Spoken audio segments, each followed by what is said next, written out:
नमस्कार विद्यार्थ्यांनो, आज आपण संस्कृतमधील भाषांतर हा घटक पाहणार आहोत. भाषांतर सुंदर अक्षरामध्ये व व्यवस्थित लिहिले तर फुल मार्क्स पडतात. यासाठी फक्त पुढील प्रमाणे दिलेल्या गोष्टी लक्षात ठेवा. Golden trick. सगळ्यात आधी क्रियापद शोधा. उदाहरणार्थ गच्छती जातो, पठती वाचतो, वदती बोलतो. शब्दार्थ करा, जोडून अर्थ लिहा. उदाहरणार्थ बालकः पुस्तक पठती, बालकः मुलगा, पुस्तक पुस्तक, पठती वाचतो. उत्तर मुलगा पुस्तक वाचतो. Very short formula. क्रियापद प्लस शब्दार्थ बराबर भाषांतर.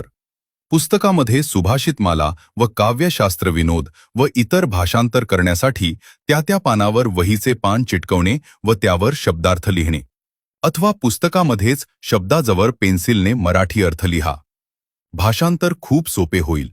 सांगितलेल्या गोष्टी फॉलो करा. अजून असे स्टडी टिप्स आणि करिअरसाठी मार्गदर्शन हवे असेल तर अद्विक अकॅडमीला फॉलो करा.